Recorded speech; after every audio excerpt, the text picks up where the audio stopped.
예, 한상혁의 나비효과 플러스입니다. 오늘은 최근에 말씀하신 이슈나 종목들이 잘 가고 있어서요. 종목에 좀 집중할 필요가 있어서 다시 종목을 좀 리뷰하고 점검하는 시간으로 갔습니다. 유한타증권 파이낸스허브 강남점 한상혁 과장 오셨습니다. 어서 오세요. 네, 안녕하세요. 사실은 중동 사태가 주중에 계속 확산이 되고 그렇다면 나비 효과에서 이 문제를 사실 이번 주든 다음 주든 한번 다뤄야 되는데 사실은 이제 봉합이 어느 정도 됐어요. 그래서 이제 다룰지 안 다룰지 모르겠는데 그 부분부터 향후 어떻게 전개될지 좀 짚어보고 갈까요? 네, 간략하게 시장 얘기 먼저 하고 말씀을 드리자면 시장 얘기하려면 이란 문제를 말씀을 안 드릴 수가 없습니다. 최근에 큰 화두이니까요. 전쟁은 참 슬픈 건데 또 지구 건너편에서 전운이 또 감돌기 시작을 했습니다. 그리고 대외 환경에 그대로 이제 노출되는 한국의 이제 개방 경제 입장에서는 이런 부분을 또 신경을 안 쓸 수가 없거든요. 보게 된다라고 하면 일단 사건의 발단은 이렇습니다. 지난 27일에 이라크 북동부 쪽에 있는 이제 키르쿠크라는 도시가 있어요. 거기에 미군 주둔지 로켓포 30여 발이 떨어지게 됩니다. 그리고 미국 민간인이 숨지는 사건이 발생하게 되죠. 미국은 즉각적으로 레바논의 친이란 시아파 조직인 카타이브 헤즈볼라 소행군을 단정하고 이들 진영을 공격해서 25명이 사망을 하고요. 한 50여 명이 중경상을 좀 입습니다. 하지만 이제 카타이브 헤즈볼라 측은 본인들이 한 소행이 아니다라고 좀 주장을 했고요. 이들을 지지하는 시위대들이 30일에 바그다드 주재 미국 대사관으로 몰려가면서 격렬하게 항의 집회를 좀 벌이게 됩니다. 이 과정 속에서 이제 화염병을 던지는 모습도 관측이 됐고요. 미국에게 죽음을 이런 구호도 좀 외치면서 상당히 과격한 시위가 진행이 됐고 이러면서 이제 대사관 진입을 시도를 했고 미국 대사와 직원들이 급히 피신하는 사태까지 벌어지게 됩니다. 이러자 1월 3일에 미국은 대사관이 공격을 당했고 이 배후에는 이란 혁명수비대 사령관이 솔레이마니가 있다라고 주장을 하면서 그를 무인 드론으로 제거를 하게 됩니다. 근데 솔레이마니 장군이 누구냐면 이란 군부에서 이제 최고의 실세고요. 이란 최고 지도자 아야톨라 하메네이로부터 큰 신임을 받아온 인물이거든요. 이란 국민들로 가장 존경받는 인물 중에 하나입니다. 그런 인물이 죽었기 때문에 이란 같은 경우에는 미국을 상대로 피해 보복을 예고를 했고요. 그러면서 중동 지역이 다시 한번 전운이 감돌게 되지요. 이게 최근까지 벌어진 일이거든요. 그러면 이제 아마 시청자분들이 가장 궁금한 부분이 아마 이걸 거예요. 그래서 주식을 사야 되느냐, 안 그러면 팔아야 되느냐. 이게 가장 궁금할 건데요. 우리가 한번 생각을 한번 해보도록 하겠습니다. 수요일에 이란이 미군 기지에 미사일을 발사를 했고 수요일에 우리 시장이 크게 빠졌어요. 양시장이 크게 빠졌는데 특히 개인들이 주로 거래하는 코스닥 시장 같은 경우에는 한 3% 넘는 하락을 보이기도 하였습니다. 근데 이게 왜 빠진 거죠? 왜 빠졌을까요? 네, 이제 앞부분을 과장님이 조금 속도 낼게요. 뒤에가 오늘은 포인트니까요. 이 얘기는 조금 어쨌든 시장 상황으로 좀 정리를 먼저 해주시죠. 네, 일단은 이게 빠진 이유가 유가가 급등하면서 세계 경제 성장률을 깎아먹지 않을까라는 부분을 걱정하는 부분인데 일단은 미국과 이란의 전면전 가능성은 상당히 없다라고 보고 있고요. 미국과 이란 두 국가 모두 전쟁을 벌이기를 원치를 않고 있습니다. 그렇기 때문에 전면전 가능성은 없고 전면전이 벌어진다 하더라도 유가의 급등 가능성은 없다라고 보고 있습니다. 그 이유는 예전에 9월 달에 사우디아라비아의 정제 시절이 피폭을 당했을 때도 유가가 한 10% 정도 하루 이틀 올랐고 그 이후에는 바로 안정을 찾았거든요. 그만큼 유가는 중동의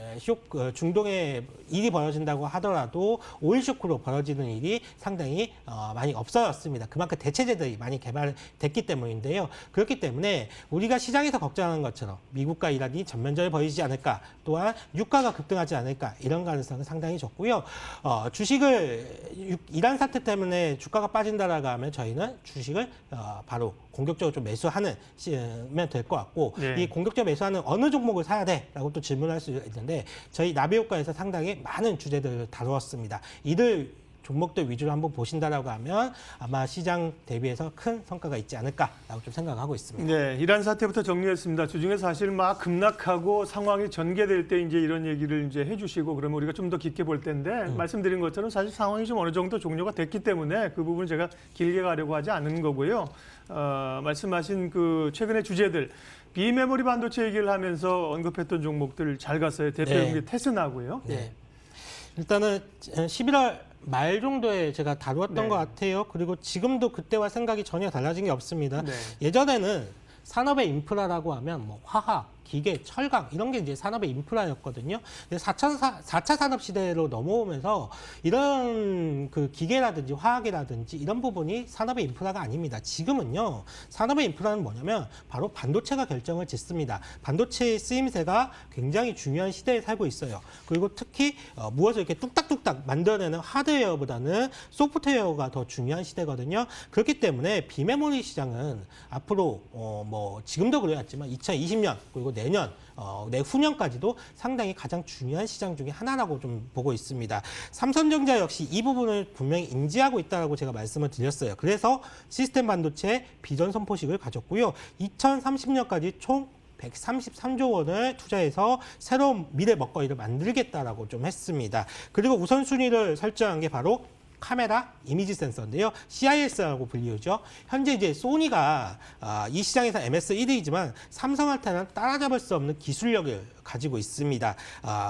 이와 관련해서 CIS 테스트를 하는 테스트 사업을 하는 회사가 바로 테스나라고 좀 볼 수가 있겠고 가장 큰 수혜를 입을 것이다라고 제가 말씀을 드렸습니다. 당시 주가가 아마 38,000원, 뭐 39,000원 그 정도 됐을 거예요. 네. 지금은 뭐 한 57,000원 정도까지 왔으니까 한 달 조금 넘는 기간 동안 약 50% 가까운 상승을 좀 보여주었습니다. 근데 제가 볼 때 아직 상승 여력이 좀 더 있다라고 보고 있습니다. 아직 허리 정도밖에 안 온 것 같아요. 왜 그러냐면 제가 기사 하나를 가지고 왔는데 기사를 하나 보여주신다라고 하면 이게 어제 나온 기사거든요. 옴니비전이라는 회사가 CIS가 타이트한 공급으로 가격을 계속적으로 올리고 있다는 기사입니다. 최근에 이제 트리플 카메라 채용 등으로 CIS 시장이 대폭 확대 중에 있고 쇼티지가 계속적으로 발생을 하고 있거든요. 그러다 보니까 공급업체들이 앞다투어 증설을 하고 있습니다. 삼성전자는 이미 D램 라인을 일부를 CIS 라인으로 전환을 하고 있고요. 업계 1위 소니 역시도 공장을 풀 가동하고 있고 약 1조 원을 들어서 CIS 전용 신공장을 세울 계획을 가지고 있습니다. 소니가 증설을 하는 것은 2007년 이후에 처음입니다. 일본은 참 보수적인 성향을 갖고 있는 국가인데요. 13년 만에 대규모 투자를 하겠다는 거고 그게 바로 CIS 관련 공장이라는 거예요. 그렇다면 5G 시대를 맞아서 수요가 폭증하고 있는 이 CIS 시장을 우리가 적극적으로 봐야 될 필요가 있다라고 보고 있고요. 그리고 이제 테슬라 역시도 최근에 대규모 자금 조달을 통해서 시설 투자를 진행하고 있고 지난 2분기부터 실적이 급증하는 모습을 보여주고 있습니다. 아마 제 예상대로라고 하면 올해 약 영업이익 한 460억 또는 한 500억 가까운 좀 이익을 벌 것으로 예상하고 있는데 전환 삼체를 감안한다라고 하더라도 지금 시가총액이 3천억 후반, 4천억이 채 되지가 않습니다. 상당히 밸류에이션 매력이 아직도 크다라고 보고 있고요. 물론 이제 단기간에 오른 폭이 있기 때문에 이 자리에서는 숨고르기가 좀 들어갈 수 있습니다. 하지만 투자자분들이 삼성이 미래 먹거리로 비메모리를 선택했다는 점과 CIS 시장이 당분간 계속적으로 쇼티지가 나고 있다는 점 그리고 이 시장에서 가장 큰 수혜를 받을 수 있는 종목이 테스나라는 점 한번 잘 기억하실 필요가 있을 것 같고요. 신규 매수를 진행하고자 하는 분들은 당장 오늘 오르고 뭐 내일 빠지고 이런 부분에 신경을 쓰지 마시고요. 성장 스토리에 초점을 맞추시고 조종시마다 비중을 확대하는 전략이 바람직하다라고 좀 볼 수가 있겠습니다. 예, 테스나는 원래 비메모리 웨이퍼 테스트를 만드는 회사군요. 근데 오늘 또 말씀하신 건 이제 카메라 이미지 센서 CIS라는 쪽에 이제 포인트가 있고요. 예, 주가가 최고가 기준으로 말씀하시고 50%나 올랐습니다. 급등하는 종목이고요. KU웹툰 쪽도 했습니다. DNC 미디어 그때 얘기하셨는데 DNC 미디어도 급등이 있었고 또 좀 그 다음에 조금 조정이 있나요? 지금은? 예. 네, 지금 뭐 계속적으로 상승 추세에 있어요. 예. 네, 잘 가고 있더라고요. DNC 미디어도 저도 놀렸어요. 네. 사실 방송한 당일 한 3% 정도 상승을 했는데 2, 3일 뒤에 바로 급등하는 흐름이 좀 나오더라고요. 12월 20일에 좀 다룬 주제였는데 당시에 이제 15,000원이었지만 이제 어제 장중에 2만 원 훌쩍 넘는 모습도 보여주기도 했습니다. 아마도 나비 효과를 시청하는 분들이 상당히 많다라는 게 한번 증거가 되지 않을까라고 보는데 네. 웹툰 시장 역시 이제 개화되는 시장입니다. 요즘은 컨텐츠의 중요성이 상당히 강조되는 시장이고요. 웹툰의 소재가 단순히 만화를 뛰어넘어서 드라마, 영화화가 되고 있기 때문에 상당히 한류 열풍을 많이 만들어내고 있다라고 보시면 될 것 같고 웹툰 사업을 영위하는 플랫폼 회사인 카카오라든지 뭐 네이버 이런 회사들도 지금 주가 흐름 상당히 잘 가고 있어요. 이 두 회사에 대해서도 제가 다룬 적이 있는데 이 카카오라든지 네이버 같은 웹툰 플랫폼 회사들 역시도 지켜볼 필요가 있고요. DNC 미디어도 지속적으로 관심이 좀 필요할 것 같습니다. DNC 미디어 같은 경우에는 국내에서 가장 많은 작가나 컨텐츠를 보유하고 있는데 결국 웹툰이라는 것도 컨텐츠의 싸움이거든요. 그렇기 때문에 유능한 작가와 톡톡 튀는 컨텐츠가 상당히 기대되고 있고요. 카카오 페이지 내 점유율 1위 업체입니다. 2019년 실적도 매우 훌륭했는데 올해 역시 매출 부분이 지속적으로 증가를 하면서 플랫폼 회사들이 국내뿐만 아니라 해외 쪽으로 사업을 적극적으로 추진하고 있기 때문에 DNC 미디어의 성장 스토리는 계속적으로 이어질 수 있다라고 좀 보고 있고요. 주봉을 보신다면 이미 고점을 돌파하고 상승 추세를 제대로 좀 타고 있습니다. 요즘같이 시장이 좀 어수선할 때 오히려 이런 쪽으로 웹툰이라든지 미디어 쪽 이런 쪽으로 시선을 한번 돌려보신다면 꽤 괜찮은 성과가 나지 않을까라고 좀 생각하고 있습니다. 네, DNC 미디어도 말씀하시고 최고가 기준으로 34% 올랐으니까요. 급등을 했습니다. 그리고 최근에 이제 IT 이슈 가운데 빼놓을 수 없는 게 폴더블 관련주인데요. 폴더블 관련해서도 우리가 다뤘었던가요? 네, 맞습니다. 네. 폴더블 관련된 종목들도 제가 한번 다룬 적이 있었는데요. 폴더블 쪽은 제가 한 번 더 강조를 한번 해보고 싶어요. 왜 그러냐면 일단 다음 달 11일에 삼성에서 이제 미국 샌프란시스코에서 열리는 언팩 행사를 개최를 할 건데 여기서 이제 가로축으로 접는 폴더블 2세대가 좀 공개가 될 예정입니다.